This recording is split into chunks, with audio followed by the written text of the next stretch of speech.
안녕하세요. 대단히 반갑습니다. 인생 2막 입구에서 전용희. 약간의 예외가 있지만 나이가 들어 퇴직이라는 시기를 누구나 마주하게 된다. 좋든 싫든 그동안 몸담았던 직장을 떠나야 한다. 그 시점은 인생의 제1막을 마무리하고 제2막을 여는 어떤 시간의 경계점이다.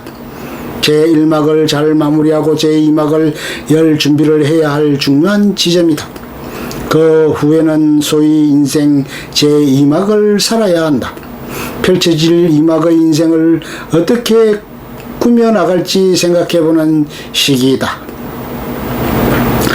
소위 100세 시대라고 하는데 제2막을 여는 시점은 과연 어느 시점에 해당할까? 2015년 유엔이 전 세계 인류의 체질과 평균 수명에 대한 측정 결과 연령 분류의 표준의 새로운 규정을 발표한 것이 있다. 사람의 평생 연령을 아래와 같이 5단계로 나누어 발표하였다. 0에서 17세 미성년자, 18에서 65세 청년, 66에서 79 중년, 80에서 99 노년, 100세 이후 장수노인. 이 분류에 의하면 퇴직하는 시점에 이르면 청년 아니면 보통 중년에 포함되는 나이에 해당할 것이다. 인생 경련을 사계절에 비유하기도 한다. 25세까지가 봄, 50세까지가 여름, 75세까지가 가을, 100세까지가 겨울이라는 것이다. 호서대 설립자이자 명예총장인 강석규 박사가 95세 되던 해 어느 95세 어른의 숙이라는 글을 하나 썼다. 나는 젊었을 때 정말 열심히 일했습니다. 중략 내 65세의 생애는 자랑스럽고 떳떳했지만 이후 30년의 삶은 부끄럽고 후회되고 비통한 삶이었습니다. 나는 퇴직 후 이제 다 살았다. 남은 인생은 덤이다라는 생각으로 그저 고통 없이 죽기만을 기다렸습니다.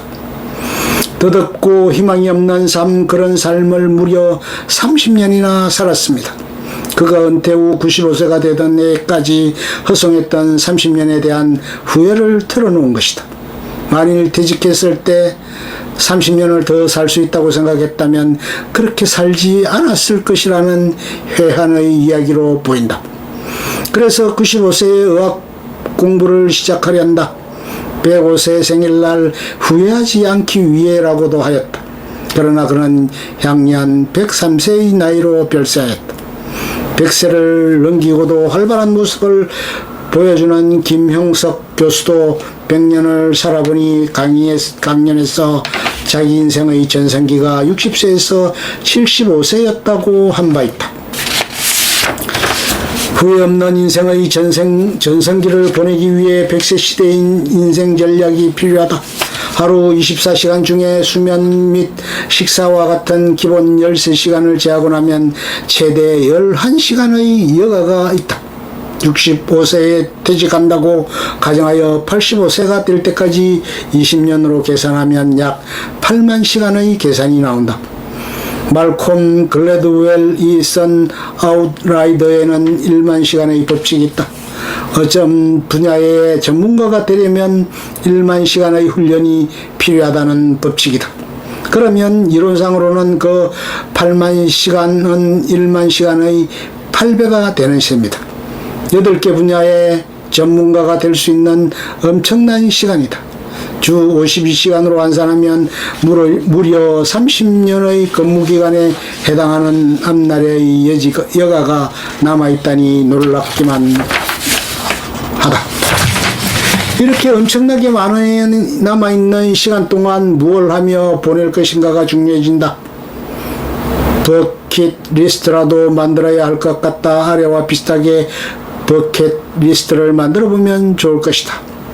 여행 및 관광, 국내 및 해외여행, 국내외 한 달 살기 체험, 문화유적 방문, 취미, 악기 연주, 노래 배우기, 요리, 의학 공부, 문화예술, 글쓰기, 사진 촬영, 서예, 공연, 대중음악, 클래식, 뮤지컬 보기, 영화 감상, 스포츠, 헬스, 자전거, 당구, 탁구, 요가, 명상, 걷기, 댄스, 스포츠, 휴식, 독서, 영화 감상, 산책, 사우나, 사회 및 기타 활동, 사회봉사활동, 가족 및 친지 방문, 친구 모임, 동창회, 사교, 파티, 동호회 모임, 위와 같은 버킷리스트 중에서 우선순위를 정하여 사정이 허락하는 대로 하나씩 실천해 나가면 어떨까?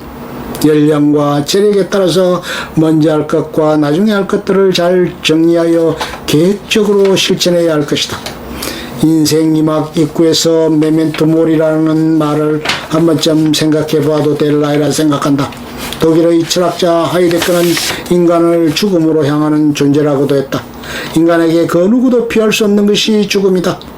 죽음을 기억하라는 뜻이다. 죽음의 순간에 후회 없는 생을 위해서 어떻게 살아야 할까 생각해 보는 것도 괜찮으리라. 기자의 첫 직장 교육에서 들었던 셰익스피어가 했다는 말이 생각난다. 인생은 향락의 놀이터가 아니다. 나이가 들어갈수록 인생을 점차적으로 봉사하는 삶을 지향하려 한다. 헬퍼스 하이라는 효과라는 말도 있다. 미국 컬럼비아 대학교 연구에서도 헬퍼스 하이 효과가 증명되었다. 우리가 나눔을 실천하면 할수록 뇌에서는 더 많은 도파민이 분비되고 기쁨을 느끼는 뇌 영역이 활성화되면서 행복이 커지는 효과가 발생한다고 한다. 선행의 치유력 장수의 비결이기도 하다. 최고령 시대를 헤쳐나가는 일본에서는 노인들이 맹활약 중이다. 얼마 전 일본의 연간 베스트셀러 1위는 95세 여성 작가 사토 아이코가 쓴 90세 뭐가 경사라고가 자제했다고 한다. 100세 전후 할머니들의 저서가 일본식 영어로 아라한 책이라고 불리며 서점가에서 돌풍을 일으키기도 하였다. 시간은 연속적으로 흘러간다. 시간은 절대로 뒤로 돌아가지 않고 앞으로만 일정한 속도로 흐른다. 현재는 곧 과거가 되고 미래의 순간은 바로 현재로 다가온다. 인생 제2막의 입구에 서서 지나온 삶을 잠시 되돌아보고 앞으로 어떻게 살아야 후회 없는 보람된 삶이 될지 스스로 길을 물어보는 것도 의미가 있을 것이다. 또 다른 자신의 현재를 위하여.